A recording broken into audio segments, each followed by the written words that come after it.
Сәлеметсіңдер ме, балалар? Қазір бізде математика сабағы. Бүгінгі біздің сабағымыздың тақырыбы қозғалыс бағыты орманға саяхат деп аталады. Бүгінгі біздің сабағымызда нұсқау бойынша іс-әрекеттерді орындаймыз және фигуралар сызуды үйренеміз. Енді өздерің оқулықтарыңа қарасаңдар, бізге сурет берілген. Бұл жай ғана сурет емес, ойланатын сурет. Қарауылдың үйіне қалай баруға болатынын түсіндір дейді, және биік қарағайға дейін қалай баруға болады. Яғни бізге арнаулы нұсқаулық қажет. Мысалы, сендер үйлеріңе бір қонақ келетін болса, үйлеріңнің қай бағытта орналасқанын, ненің жанында екенін, қандай көшені айналып өту қажет екенін мамаларың немесе әкелерің түсіндіріп айтады. Солай емес пе? Ендеше бізге ұл мен қызға осындай нұсқаулық беруіміз қажет. Яғни ұл бала қарауылдың үйіне дейін бару керек, ал қыз бала қарағай ағашына дейін бару керек. Яғни біз осы екі балаға нұсқаулық беріп көрейік. Алдымен біз қарауылдың үйіне дейін баратын ұл балаға нұсқаулық беріп көрейік. Яғни ұл баланың алдында су берілген. Яғни берілген суға дейін бала тік солтүстік бағытта жүріп отырады. Солай ғой? Олай болса біз балаға бағыт береміз. Суға дейінгі бағытта тік солтүстік бағытта жүріп отырасың, және де суды айналып жағалай өтіп, одан кейін біз суды жағалап айналып өткеннен кейін оңтүстік бағытта 10 метрдей жүріп отырамыз. Сосын ағаштың жанына жеткен кезде тік жүреміз, және де кішкене ғана 5-6 қадам солға қарай жүргеннен кейін біз алдымызда тік жүруіміз керек. Сонда біз қарауылдың үйіне кездесеміз. Яғни осы нұсқаулықта бізге солға қарай бұрылу, оңға қарай бұрылу, тік жүру деген нұсқаулықтар кездесті. Енді осы нұсқаулықтарды пайдалана отырып, келесі қыз балаға нұсқаулық беріп көрейік. Бұл жерде қыз бала қарағай ағашына дейін бару керек. Енді жаңа біз суға дейін жүргізгеміз баланы, және солтүстік бағытта тік жүргізгеміз. Ал қыз баланы жүргізіп көрейік. Қыз бала алдыға қарай 30 қадамдай жүргеннен кейін, мінеки өздерің көріп отырсыңдар, оң жақта бізде саңырауқұлақ өскен алқап бар. Саңырауқұлақ алқабының жанына жеткен кезде оңға қарай бұрыламыз, және саңырауқұлақ алқабын айналып өтеміз. Және өздерің көріп отырсыңдар, оң жағымызда бізде ағаш дөңбектері мен тастар берілген, және осы тастарды айналып солтүстік бағытта тік жүреміз, және де ағаштың жанынан өткен кезде біз оңтүстік бағытқа бұрыламыз. Яғни біздің алдымызда қарағай ағашы шығады екен. Мінеки балалар, біз осындай нұсқаулықтарды пайдалана отырып, қазір ұл бала мен қыз баланы жетуіне көмектестік. Ендеше келесі тапсырмаға көңіл аударайық балалар. Бұл жерде бізге фигуралар берілген. Өздерің көріп отырсаңдар, бұл жерде А, Б, С, Д шаршысы берілген. Яғни барлық қабырғасы тең.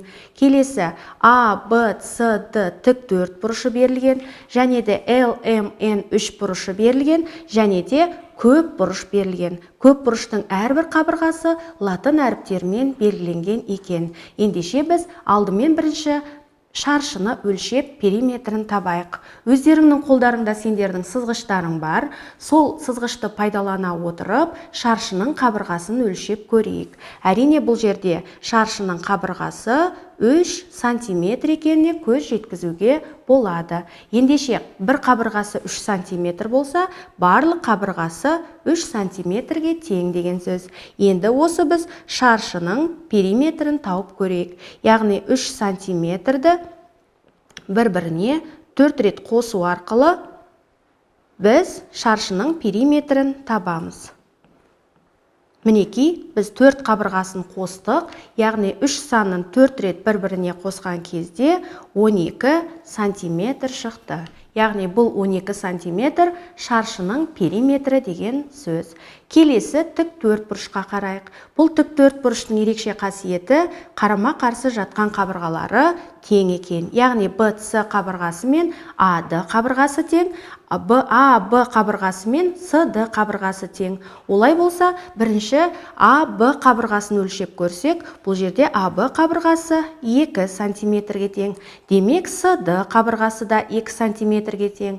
Сендер өздерің сызғыштарың бар, әрине өлшеп отырған боларсыңдар. Енді BC қабырғасын өлшесек, бұл қабырғасы 4 сантиметрге тең. Демек, AD қабырғасы да 4 сантиметрге тең. Олай болса біз осы тіктөрт бұрыштың периметрін тауып көрейік. Яғни, латынның P деген әріпімен белгілейміз.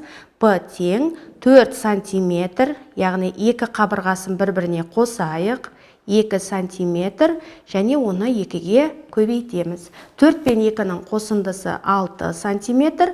6 сантиметрді 2-ге көбейтсек, 12 сантиметр екен. Мінекей балалар, біз екі фигураның периметрін өздерімен бірге таптық. Енді келесі көп бұрыштың периметрін және үш бұрыштың периметрін өз беттеріңше есептеп көріңдер. Бұл үшін алдымен әрбір қабырғасын сендерге өлшеп алып керек болады.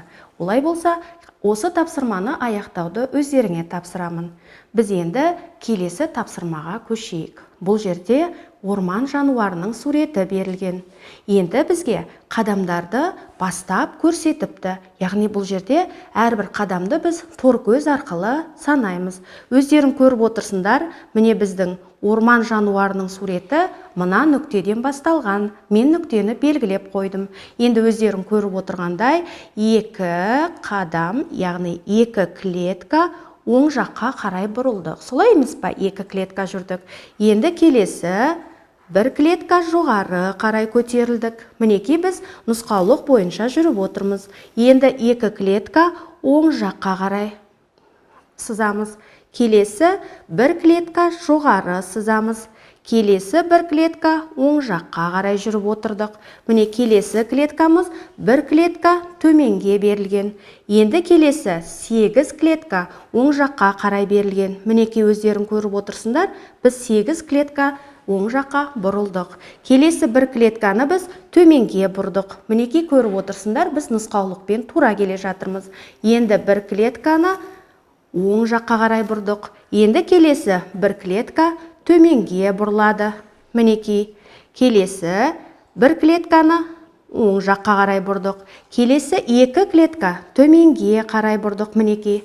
Енді келесі клетка бір клетка солға қарай бұрдық. Енді келесі бір клетканы жоғары сыздық. Келесі бір клетка солға қарай жүрдік. Келесі бір клетка жоғары қарай жүрдік. Мінекей біз осы сызыққа шейін балалар осы нүктеге дейін дайын нұсқаулықпен бердік. Енді келесі нұсқаулықтарды сендердің көмектеріңмен бірге жазайық. Енді мен келесі солға қарай бір қадам жасаймын. Яғни бір қадам солға жасадым. Енді келесі мен қадамды төмен қарай жасаймын. 1, 2, 3, 4, 5 клетка төмен түстім. Яғни 5 клетка төменге түстім. Мінекей балалар, енді солға қарай 2 клетка түстім. Яғни сол түстік бағытты көрсетемін. Келесі жоғары қарай бағыт 1 клетка жүрдім. Жоғары қарай 1 клетка жүріп отырдым. Енді келесі оңға қарай 1 клетка жүрдім. Яғни оңға қарай көрсетемін. Келесі клетканы мен сендермен бірге санағым келеді.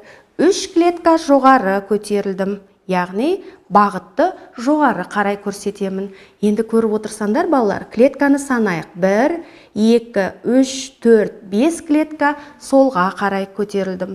Яғни 5 клетка солға қарай жүріп отырдым. Енді келесі клетканы санайық. 1, 2, 3, 4 клетка төменге қарай жүріп отырдым. Мінекей балалар, төменгі бағытты көрсеттім.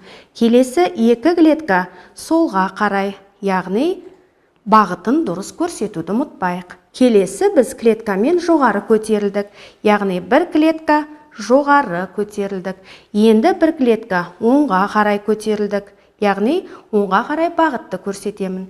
Келесіні көріп отырсаңдар, міне 1, 2, 3 клетка жоғары көтерілдік. Мінекей, мен жалғастырып отырмын. 3 клетка жоғары.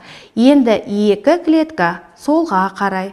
Яғни 2 клетканы мен солға қарай жүрдім. Енді 1 клетка жоғары жүремін. Бағытты жоғары қарай көрсеттім. Енді келесі 3 клетканы солға қарай көрсетемін. Яғни 3 клетканы солға қарай жүрдім. Енді 1 клетка жоғары жүрген кезде, мінекей, біз бастапқы нүктемен түйістік. Яғни біз ненің суретін салдық балалар? Орманда мекен ететін жануардың суретін өздеріңнің көмектерің арқылы салып, аяқтап, және де қадамдарын өздеріңмен бірге жазып шықтық. Мінекей балалар, оқулықта сендерге тағы бір жануардың суреті берілген. Осы қадамдарды бастай отырып жасап, ары қарай жұмысты өздерің өз беттеріңше аяқтап көріңдер. Келесі бізге берілген тапсырма, ойлануға берілген тапсырма. Бұл жерде өздерің көріп тұрсаңдар, бірнеше тік төртбұрыш берілген. Ендеше бізге сұрақ былай беріліпті. Әр суретте неше тік төртбұрыш барын тап. Алдымен біз бірінші фигураға көңіл аударып алайық. Бұл жерде өздерің көріп отырғандай, мінекей, бірінші тік төртбұрышымыз, қанекей санайық, 1, мінекей екінші тік төртбұрышымыз, 2, үшінші тік төртбұрышымыз, 3, және 4 тік төртбұрыш бізге көрініп тұр. Және де мұнда қарап отырсаңдар, 5-ші тік төртбұрышымыз берілген. Мына жерде 6-шы тік төртбұрышымыз берілген. Және де жоғарғы жақта 7-ші тік төртбұрышымыз берілген. Және төменгі жақта 8-ші тік төртбұрышымыз берілген. Және өздерің көріп отырғандай жалпы үлкен фигураның шетін қоршап сызсақ, бізге 9-шы төртбұрыш көрініп тұр екен. Ендеше бұл жерде 9 тік төртбұрыш бар екен. Мінекей балалар, өздеріңнің көмектеріңмен бұны да біз ойланып шешуін тауып қойдық. Енді келесі өздеріңде тағы да бір фигура берілген екен. Бұл фигураның да тік төртбұрыштарының санын өздерің есептеп, санап көріңдер. Мінекей балалар, бүгін біз қандай тапсырмаларды сендермен жақсылап орындап шықтық. Менімен бірге болып, тапсырманы орындағандарың үшін сендерге алғыс айтамын. Рахмет, сау болыңдар.